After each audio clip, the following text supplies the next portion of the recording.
आदिवासियों को क्यों सताया जा रहा है, यहाँ सरना स्थल क्यों बंद कराया गया, यही हमारे आदिवासी मुख्यमंत्री से सवाल है। और यहाँ की जो विधायक है उनसे भी सवाल है कि वो सरना को समझें और सरना से ताला खुलवाएं और उनका शुद्धिकरण कराएं। ये नग है सरना पूजा स्थल जे दीपू बगीचा की नामे संगे प्रसिद्ध रही और जैसन के मागे मेनागे खखरा की या तालाब बंदनंज करी सीलंज करी और एम हो मिंजकम ते मागे जियानु बड़ा तकलीफ मंजम है जियानु रुचा होंगे तो मैं मन नु लगिया कि मां हो दस्तूर भरना चाहिए। इंद्र नाइन ने माना लगी रही सन कई उल्लंती जब ती इसका कथा मन जा बढ़ंती एवं है जिया एकदम खोखा लगी कि किलार सोम इंद्र माना ली सन है आलर संगे और भी कथा रही जई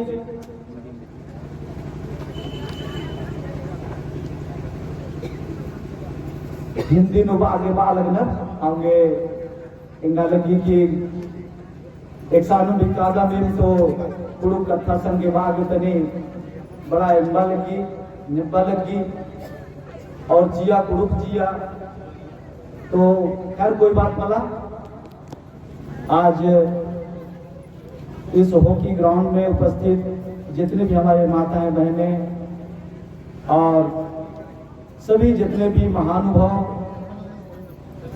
जितने भी समाज के कर्णधार सभी लोगों को मैं पुनः जय धर्मेश और जोहार और बात करता हूं। मेरा प्रोग्राम कल का मैं कल ही लौटा हूं, दुर्गापुर बंगाल गया हुआ था और यहाँ के कार्यक्रम के लिए मुझे बेलूर घाट के लिए भी जाना था, लेकिन वहां मैं कैंसिल करा के मैं आपके कार्यक्रम में मैं आया हूं। और जो पीड़ा जो दर्द हम सबों के दिल में है, हम सबों के मन में है, मैं उसी पीड़ा उसी तकलीफ को लेकर आपके बीच में आया हूं। 32 साल हो गया हमारा समाज सेवा करते हुए। कई ऐसे मौके मुझे मिले जो मैं जसपुर भी आया और शंकरगढ़ के कुछ एरिया में और कई जगहों पर मैंने छत्तीसगढ़ का भ्रमण किया, दौरा किया। और इस बीच में आज मैं आप सबों के बीच में हूं। कुछ बातें आज मैं आप सबों के साथ शेयर करना चाहता हूं। हमारे बीच में राजू देव खुदी भगत दुखी जी हैं और दीवान हमारे बसंत जी हैं। सभी जितने भी समाज के अगुवा हैं, सभी लोगों से हमारा अपील रहेगा और छत्तीसगढ़ के सरकार से भी मैं इस मंच के द्वारा कहना चाहूंगा, छत्तीसगढ़ प्रशासन को भी मैं कहना चाहूंगा, आज जो समस्या पैदा हुई है और ये हमारे लिए नई बात नहीं है, हम सबों के लिए कोई नई बात नहीं है। आदिवासियों का जीवन संघर्ष भरा है। हम आदिवासी संघर्ष से नहीं डरते, नहीं घबराते। हमारा जीवन ही है ऐसा। हम पहाड़ों में रहते हैं, पर्वतों में रहते हैं, जंगलों में रहते हैं, नदी नाला का पानी पीते हैं और कंदमूल खाते हैं। ये तो हमारा जीवन है, ये हमारा जीवन का असली रहस्य है और इसी में हम आनंद में रहते हैं। और लोगों को एसी रूम चाहिए, अच्छी अच्छी सोफा चाहिए। हम आदिवासियों के लिए ये सब आम बात है। हमें खुशी और आनंद पहाड़ों में मिलती है, जंगलों में मिलती है और हम जंगलों के बच्चे हैं, शेर के साथ रहते हैं। जंगल में जितने जानवर हैं और जितने पक्षी हैं उनके साथ हमारा जीवन व्यतीत होता है और इसलिए हमें घबराने की बात नहीं है। मैं जो आज आप सबों को कहने के लिए आया हूं, पूरे भारत देश में जहां जहां भी आदिवासी रहते हैं वहां मैं आदिवासी समाज के लिए मैं काम करता हूं और भारत देश के आजादी से पहले से लेकर आज तक हम आदिवासियों के साथ जो क्रूर मजाक हो रहा है, और इसके पीछे कारण दूसरा कोई नहीं है। आप लोग हमारी बातों को ध्यान से सुनिएगा। जो कुछ भी आज हम सबों के साथ हो रहा है, ये कारण हम लोग स्वयं हैं। हम सबों के कारण ही ऐसा हो रहा है। अभी पूर्व वक्ता हमारे पूर्व विधायक विनय भगत जी ने कहा कि टांगा को यदि बांस यदि साथ नहीं देगा तो टांगा कुछ भी नहीं कर सकता है। हम लोग यहां देख रहे छत्तीसगढ़ में हंसदेव जंगल भी काटा जा रहा है। आदिवासी मुख्यमंत्री भी बना दिया गया और देश में आदिवासी राष्ट्रपति भी बना दिया गया। क्या सचमुच में आदिवासी राष्ट्रपति बना देने से, आदिवासी मुख्यमंत्री बना देने से हमारे जीवन में बदलाव आ सकता है? शायद नहीं। जब तक हम अपनी सामाजिक व्यवस्था को, जब तक हम अपने आदि सरना धर्म को नहीं समझेंगे, तब तक हमारे जीवन में कदापि बदलाव नहीं आ सकता है। आज हम जिस सरना के लिए यहां पर उपस्थित हुए हैं, आखिर में सरना है क्या चीज, और हमें दर्द क्यों है सरना के प्रति? और इसलिए सांस्कृतिक मूल्यों के बगैर, सांस्कृतिक मूल्यों के बिना शैक्षणिक ज्ञान अधूरा है। संस्कृति में ही हमारा संस्कार है, और संस्कार हमें जीवन जीना सिखाती है। जब तक हम अपने सांस्कृतिक मूल्यों को नहीं समझेंगे, आज हम विधायक बन जाते हैं, मुख्यमंत्री बन जाते हैं, राष्ट्रपति बन जाते हैं, और हम बड़े बड़े बिजनेसमैन भी बन जाते हैं, IAS IPS और बड़े अफसर भी बन जाते हैं, डॉक्टर वकील भी बन जाते हैं। लेकिन क्या सचमुच में हम अपने सांस्कृतिक मूल्यों को समझ सके हैं? आज जो कारण हुआ है, अपने सांस्कृतिक मूल्यों को नहीं समझने के कारण, यदि यहाँ के लोग इस दीपू बगीचा के सरना स्थल के बारे में यदि समझते, जो छत्तीसगढ़ के जो मुख्यमंत्री हैं और यहाँ की जो विधायक महोदया है, उसने भी मेरे बारे में वीडियो में कई बातें कही है। मैं किसी के बारे में टीका टिप्पणी नहीं करता हूं, बस मैं केवल बात करता हूं अपने समाज के बारे में। अपने समाज के अंदर में जो कमी है, मैं उसकी बात करता हूं। दुनिया के लोग, सभी लोग जागे हुए हैं और हमें जागना है, हमें अपने समाज के लिए करना है। और इसलिए हमारे माता पिता, भाई और बहनों, आज हम जिस दीपू बगीचा में आए हैं, और इस दीपू बगीचा में जो षड्यंत्र रचा गया है, जो षड्यंत्र रचा गया है, मैं ये सीधे तौर पर कह सकता हूं, कई बातें विधायक महोदय के द्वारा आज राजीव पाढ़ा के बारे में आप लोगों को समझना होगा।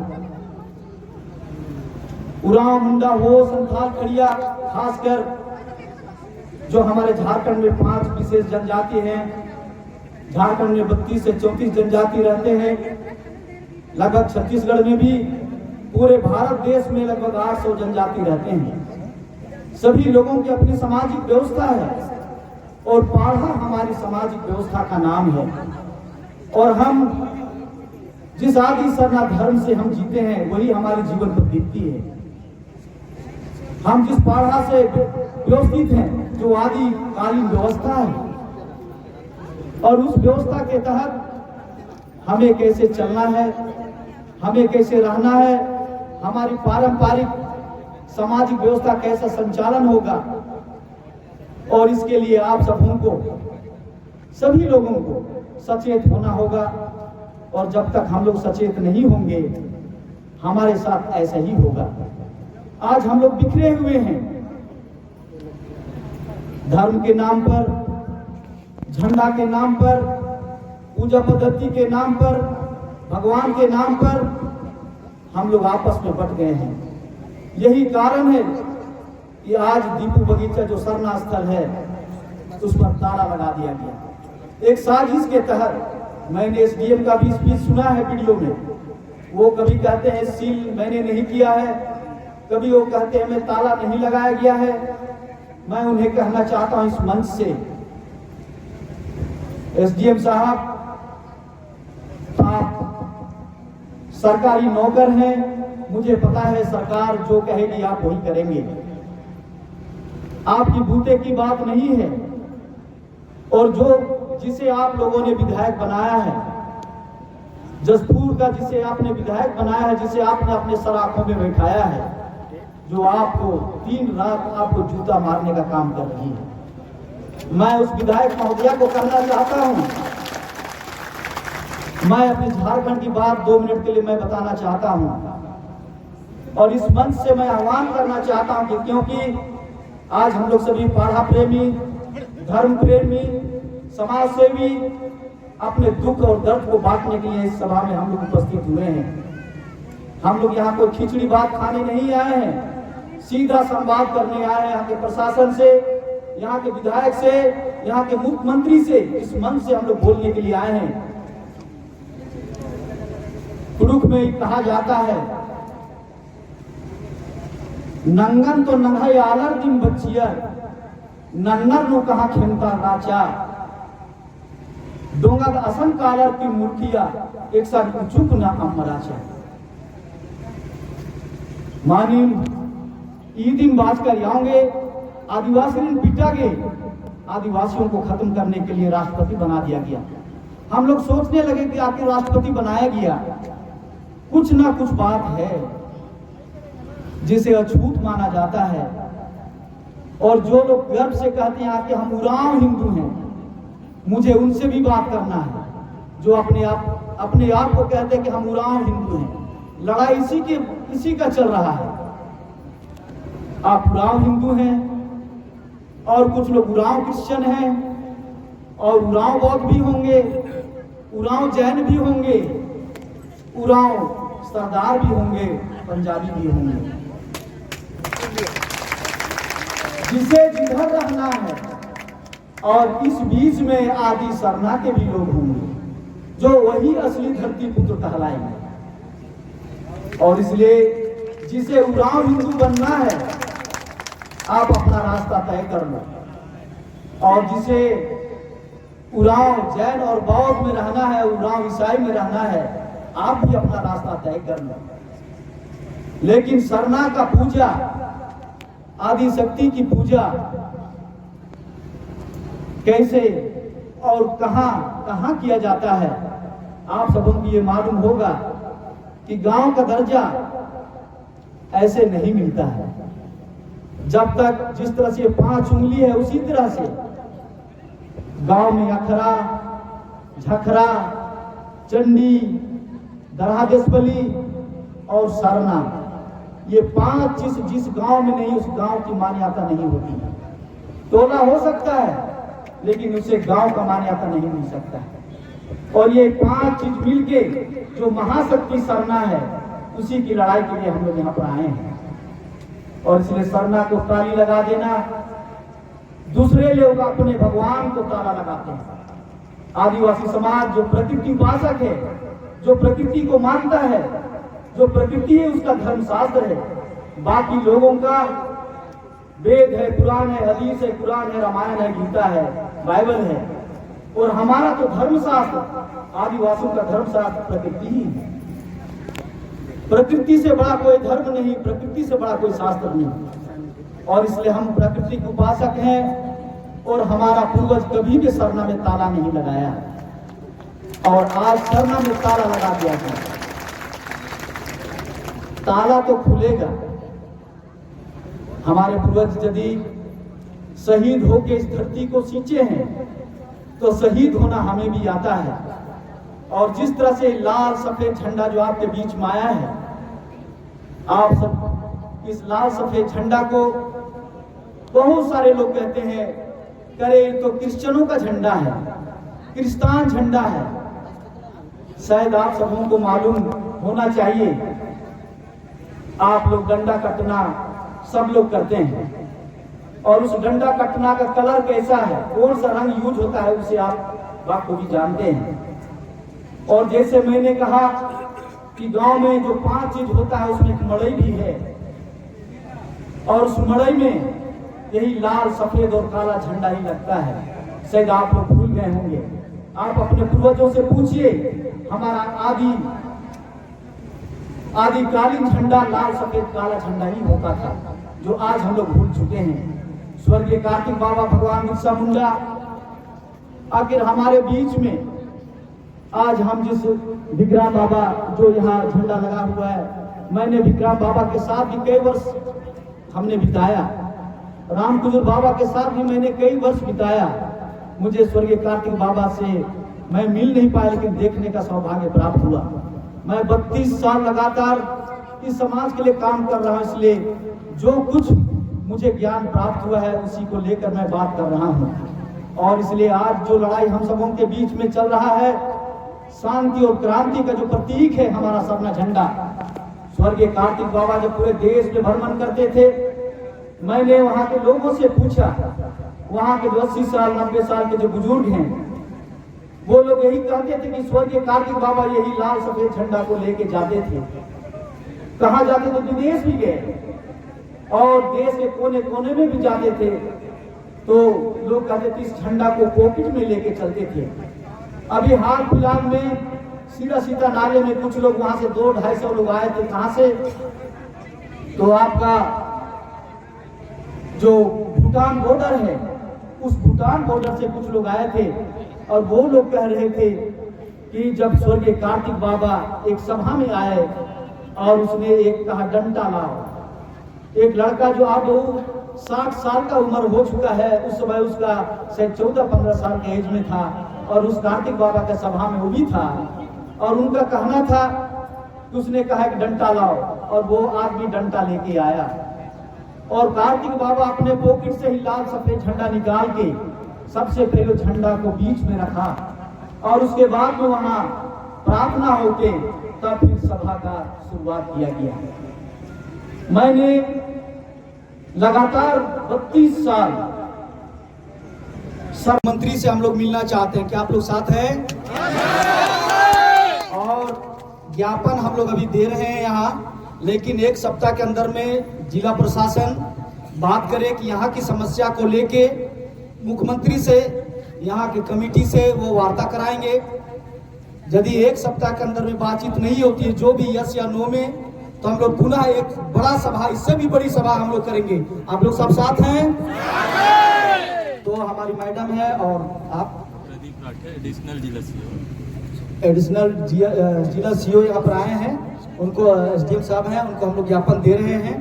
और उसके बाद में इधर से 1 सप्ताह के अंदर में नहीं होती है मुख्यमंत्री से वार्ता, क्या है कि समस्या का हल यदि नहीं होता है तो पुनः हम लोग सभा करेंगे, बंदी बुलाएंगे, और भी जो होगा पूरे देश लेवल पर कार्यक्रम होगा।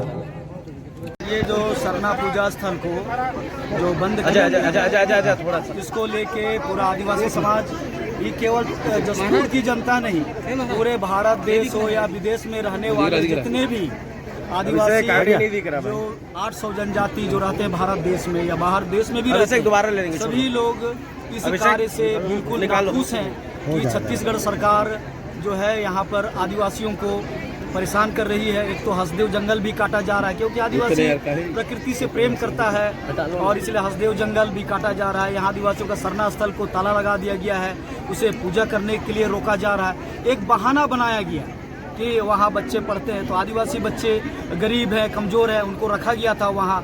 तो हमारी मांग है कि छत्तीसगढ़ के अंदर में जितने भी प्राइवेट स्कूल हैं या सरकारी स्कूल हैं, क्या उन बच्चों का मेडिकल चेक हुआ है? और हाँ, मेडिकल चेकअप होना चाहिए। और यहाँ जो बच्चे हैं उनको एक SDM की तरफ से बहाना, सरकार की तरफ से बहाना बना के कि उन बच्चों को बहाना बना के पूजा स्थल को सील किया गया। क्यों? कि यहाँ राजीपाड़ा का जो मुख्यालय है और यहीं से आदिवासियों का संचालन होता है, और इसलिए इसको बंद करा दिया जाए। कि जिस तरह से हिंदुओं के लिए अयोध्या मंदिर महत्व रखता है, उसी तरह हम आदिवासियों के लिए सरना स्थल महत्व रखता है। 500 साल से जो ताला बंद था, जो मंदिर नहीं बना था, उसे हिंदुओं ने जीत कर वहाँ मंदिर, राम जी का मंदिर बनाया। तो यहाँ पर आदिवासियों को क्यों सताया जा रहा है, यहाँ सरना स्थल क्यों बंद कराया गया, यही हमारे आदिवासी मुख्यमंत्री से सवाल है। और यहाँ की जो विधायक है उनसे भी सवाल है कि वो सरना को समझें और सरना से ताला खुलवाएं और उनका शुद्धिकरण कराएं, क्योंकि वहाँ पर कई तरह के लोग वहाँ पर गए हैं और आदिवासियों को कमजोर किया जा रहा है, आदिवासियों को खत्म करने का साजिश रचा जा रहा है, हम लोग यही जानते हैं। अब आगे क्या किस प्रकार से आगे हमारी जो रणनीति, यदि यहाँ ये ताला नहीं खोला गया मान सम्मान इज्जत के द्वारा, तो हम लोग बड़ी बंदी बुलाएंगे, पूरे देश में हम लोग बंद बुलाएंगे और जसपुर से लेकर छत्तीसगढ़ पूरा झारखंड तक पूरा अनिश्चितकालीन हम लोग रोड जाम भी कर सकते हैं। यदि हम लोग मुख्यमंत्री से मिलने का समय मांगा है कि यहाँ की समस्याओं को लेके यहाँ का स्थानीय प्रशासन के माध्यम से, और आप टीवी जितने भी हमारे पत्रकार बंधु हैं, मित्र हैं, आपके माध्यम से हम लोग चाहते हैं कि आप भी हमें सहयोग करें, मदद करें। हमारी जो पीड़ा है कि आदिवासी प्रकृति से प्रेम करता है, आदिवासी कभी भी अपने, क्योंकि और बाकी धर्म के जितने भी मंदिर हैं, मस्जिद, गिरजा, उन पर ताला लगाया जाता है, लेकिन आदिवासी प्रकृति उपासक हैं, आदिवासी के जो मंदिर है सरना, उस पर कभी भी ताला नहीं लगता है और प्रशासन ने ताला लगाया है। ये हमारे लिए बड़ा ही दुख का बात है, बड़ा ही दर्द का बात है और इस पीड़ा को, इस वेदना को हम लोग सह नहीं पा रहे हैं। और इसलिए आपके माध्यम से, आप चैनल के माध्यम से और यहाँ के प्रशासन के माध्यम से हम लोग इस संदेश को मुख्यमंत्री तक पहुँचाना चाहते हैं, प्रधानमंत्री तक भी पहुँचाना चाहते हैं कि प्रधानमंत्री कहते हैं सबका साथ सबका विकास, तो क्या आदिवासियों को दफन करके, आदिवासियों का आस्था को मरोड़ कर ख़त्म करके पूरा देश का माने सबका विकास, सबका साथ हो सकता है? हमें लगता है ऐसा नहीं है। और इसलिए मैं ज़्यादा नहीं कह के बस यही आपसे हमारी विनती है।